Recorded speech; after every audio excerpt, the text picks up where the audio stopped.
Hello guys, आप सभी का फिर एक बार स्वागत है ट्रेडिंग फैब डॉट इन के ऊपर। आज है 20 मार्च, फ्राइडे का दिन था, हफ्ते का लास्ट ट्रेडिंग सेशन। और कल जो भारी भक्कम गिरावट निफ्टी बैंक निफ्टी में देखने को मिली थी, उससे हल्का फुल्का सा बाउंस बैक, एक शॉर्ट कवरिंग आते हुए देखने को मिल रहा है। 112 पॉइंट के बढ़त के साथ आज निफ्टी बंद हुआ, वही बैंक निफ्टी लाल निशान में बंद हुआ है। तो सबसे पहले ये 5 मिनट का चार्ट है निफ्टी का। ये ब्रेकआउट लेवल सुबह 5 मिनट के कैंडल ने ही ब्रेक कर दिया था। फर्स्ट टारगेट सेकेंड टारगेट का लेवल अचीव हो चुका था, ऊपर गया तो ये जो ग्रे लाइन है 100 ईएमए का, इसने यहाँ पर देख सकते हैं आप रेजिस्टेंस का काम किया है। यहाँ से जब नीचे आया तो फर्स्ट टारगेट के लेवल के पास सपोर्ट लिया, फिर बाउंस बैक हुआ और दोबारा से जहाँ पर ये आज ओपन हुआ था उसी के पास फिर एक बार आकर ये क्लोज हुआ है। सपोर्ट लिया है वहाँ पर और जस्ट उसके ऊपर आकर ये क्लोज हुआ है। तो 5 मिनट के चार्ट में आप देख सकते हैं किस तरह से सुबह जो एक बड़ी सी कैंडल बनी थी उसके रेंज में ही ऑलमोस्ट पूरा दिन, उसी के रेंज में पूरा दिन ट्रेड होते हुए देखने को मिला मोस्ट ऑफ द टाइम। तो अभी मंडे के लिए क्या लेवल्स बन सकते हैं? देखिए, अभी जो हालात है, मिडल ईस्ट में वॉर चल रहा है। परसों हमने देखा कि किस तरह से रात को यहाँ पर गैस के फैसिलिटी के ऊपर अटैक हुआ ईरान ने रिटेलिएट किया, कतार के गैस फैसिलिटी के ऊपर अटैक किया और फिर वहाँ से ये जो गिरावट आई उसका पैनिक मूव हमें मार्केट में देखने को मिला, क्योंकि गैस के प्राइस बढ़ सकते हैं।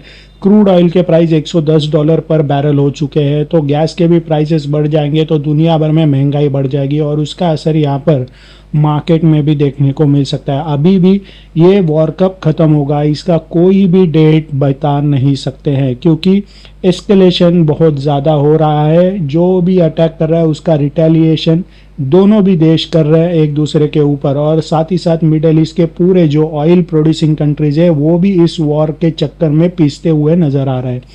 तो अभी मंडे के लिए क्या इंट्राडे लेवल्स हो सकते हैं? देखिए, अगर सैटरडे संडे कुछ बड़ा होता है तो ये जो लेवल्स हम मार करेंगे सपोर्ट और रेजिस्टेंस, वो काम नहीं कर सकते, क्योंकि पैनिक मूव होता है। पैनिक मूव में gap down gap up opening इस तरह से हमें देखने को मिलता है। तो फिलहाल जो भी लेवल्स बनेंगे सपोर्ट और रेजिस्टेंस के द्वारा, उसको हम आइडेंटिफाई करने की कोशिश करेंगे। सबसे पहले ये वीकली चार्ट को देख लेते हैं। वीकली चार्ट यानी एक कैंडल जो है वो एक वीक का हाई लो ओपन और क्लोज प्रेजेंट करता है। तो यहाँ पर आप देख रहे हैं इस वीक का ये कैंडल काफ़ी बड़ा रेंज दिखाई दे रहा है, ठीक है। 23,879 से लेके 22,939 तक लगभग 1000 पॉइंट का ये रेंज है एक वीक में। तो यहाँ पर इसने काफ़ी बड़ा ऊपर की तरफ टेल छोड़ दिया है और बॉडी देखिए काफ़ी छोटी बॉडी है, ना के बराबर है, दो जी कैंडल है। तो यहाँ पर ये बड़ा टेल ऊपर की तरफ छोड़ना, बड़ा शैडो ऊपर की तरफ छोड़ना, ये यहाँ पर इसको रिकग्नाइज करता है कि ये सबसे स्ट्रॉन्ग वीक कैंडल है, बेरिश कैंडल है। तो यहाँ पर ये जो लास्ट वीक का ये आप देख सकते हैं, ये जो कैंडल था लास्ट वीक का वो काफ़ी बड़ा बॉडी था। तो ये इजीली पहचानने हो रहा है कि ये स्ट्रॉन्ग बेयरिश कैंडल है, स्ट्रॉन्ग वीक कैंडल है। तो यहाँ पर ये इस वीक का जो कैंडल बना है ये भी स्ट्रॉन्ग बेयरिश कैंडल है, क्योंकि ऊपर की तरफ काफ़ी बड़ा टेल छोड़ दिया है, शैडो छोड़ दिया है। यानी यहाँ पर बुल्स का जो कंट्रोल है वो काफ़ी कम है, ठीक है। बुल्स का कंट्रोल यहाँ पर ना के बराबर है और बियर्स फुल्ली हावी होकर फिर से निफ्टी को ऊपर से नीचे तक खींच के लाए।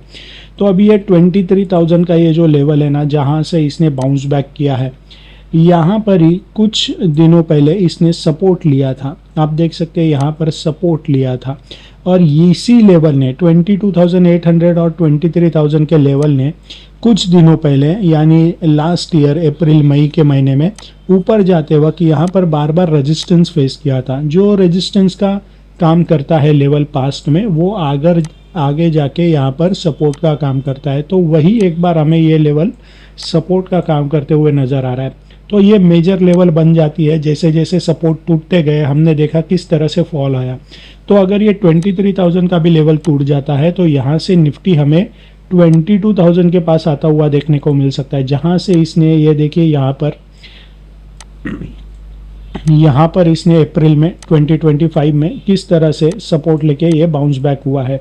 तो ये 22,000 का लेवल अचीव कर सकता है अगर इसने ये 23,000 का सपोर्ट तोड़ दिया तो, और ऊपर की तरफ जाएगा, बाउंस बैक आएगा। तो पहला टेक्निकली रेजिस्टेंस जो होगा ये 100 EMA का होगा, ये ग्रे लाइन जो कि अराउंड 24,000 के आसपास है। तो ये रेजिस्टेंस और ये सपोर्ट के लेवल से एज पर वीकली चार्ट, ये वीकली चार्ट फॉलो कर रहे हैं। लॉन्ग टाइम फ्रेम का चार्ट है, बड़ा टाइम फ्रेम है, तो ये अचीव होने में टाइम लगता है। ऐसा नहीं कि कल ही ये हो जाएगा, टाइम लगेगा। ये हम लॉन्गर टाइम फ्रेम के चार्ट को एनालिसिस किया है। तो फिलहाल ये सिनारियो बन रहा है वीकली चार्ट में, बेयरिश ट्रेंड है। अभी मंडे के लिए क्या इंट्राडे लेवल्स बन सकते हैं, इसके लिए चलते हैं 1 आवर के चार्ट के ऊपर। ये रहा 1 आवर का चार्ट। अगर आप इस टेक्निकल लैंग्वेज को समझना चाहते हैं, सीखना चाहते हैं, तो हमारी वेबसाइट के ऊपर आपको एक स्पेशल ऑफर है। अगर आप इन तीनों में से कोई एक, अपस्टॉक्स, 5 पैसा या फिर एंजल वन, ट्रेडिंग और डीमैट अकाउंट हमारे पार्टनर आईडी के अंडर ओपन करते हैं, मतलब यहाँ पर क्लिक करके आगे फॉर्म भरने आएगा, वो आपको फिल करना है। तो अकाउंट ओपन होने के बाद टेक्निकल एनालिसिस का हमारा जो कोर्स है, basic to advance, intraday, positional, swing trading, सभी इंक्लूड है, वो आपको फ्री में मिल सकते हैं। अकाउंट ओपन होने के बाद आपको हमें इस नंबर पे कॉल करना है ताकि हम आपका क्लाइंट आईडी कंफर्म कर सकें। तो चलते हैं फिर से एक बार निफ्टी के चार्ट के ऊपर। 1 आवर का चार्ट है, टोटली डाउन ट्रेंड का पैटर्न बना हुआ है। Short term, mid term, long term तीनों भी डिसेंडिंग ऑर्डर्स में है। अभी मंडे के लिए हमारा जो ब्रेकआउट लेवल होगा, ये जो लास्ट का रेड कैंडल बना है उसका हाई अगर टूटता है वो हमारा ब्रेकआउट लेवल बन सकता है 23,207 का। तभी फर्स्ट टारगेट हमारा बनेगा अराउंड 23,233 का, और सेकेंड टारगेट बन सकता है अराउंड 23,273 का। टूवर्ड साउथ की तरफ आएगा तो आज का जो लो है उसके जस्ट नीचे हमारा ब्रेकडाउन लेवल बन सकता है 23,066 का। फर्स्ट टारगेट का लेवल बन सकता है तभी अराउंड 23,037 का, और सेकेंड टारगेट का लेवल बन सकता है अराउंड 23,005 का। तो ये है निफ्टी के लेवल्स मंडे के लिए। अभी बैंक निफ्टी पर चलते हैं। बैंक निफ्टी में भी जैसा निफ्टी में हमें देखने को मिला, फर्स्ट 5 मिनट का कैंडल इसने ब्रेकआउट और फर्स्ट टारगेट सेकेंड टारगेट के लेवल को तोड़ दिया, ऊपर गया। जैसे 100 EMA को रेजिस्टेंस लिया था निफ्टी ने, वैसे बैंक निफ्टी में भी आप देख सकते हैं इसी जोन के पास इसने रेजिस्टेंस लिया है। लोअर हाई लोअर लो का पैटर्न बनाते हुए ये टूवर्ड साउथ की तरफ आने लग गया, और जहां पर ओपन हुआ था उसी के पास फर्स्ट अटेम्प्ट में इसने सपोर्ट लेके बाउंस बैक हुआ था। तभी फर्स्ट टारगेट सेकेंड टारगेट दोबारा से हिट हुआ। सेकेंड टारगेट के पास एग्जैक्ट इसने रेजिस्टेंस लिया है और नीचे आकर ब्रेकडाउन लेवल को पेनिट्रेट किया है, और उसी के पास आके ये क्लोज हुआ है। तो यानी बैंक निफ्टी में भी सीधा साधा ये प्रेशर देखने को मिल रहा है। जो कल प्रेशर था वही कंटिन्यू होते हुए दिखाई दे रहा है। अभी मंडे के लिए क्या लेवल्स बन सकते हैं बैंक निफ्टी में, इसके लिए 1 आवर के चार्ट को हम एनालिसिस करेंगे। 1 आवर के चार्ट में भी निफ्टी जैसा ही यहाँ पर भी टोटली डाउन ट्रेंड का ही पैटर्न बना हुआ है।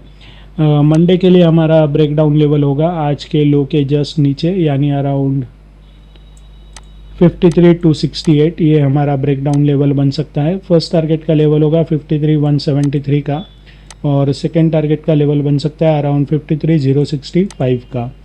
ऊपर की तरफ कोई भी बाउंस बैक आता है तो ये जो लेवल है आप देख सकते हैं 16 मार्च को यहाँ पर सपोर्ट लेके बाउंस बैक हुआ था। आज भी एक ग्रीन कैंडल बनी थी, तो यहाँ पर इसने काफ़ी बड़ा टेल छोड़ दिया था, यहाँ से सपोर्ट लेके ऊपर गया था, तो कहीं ना कहीं यहाँ पर रेजिस्टेंस है।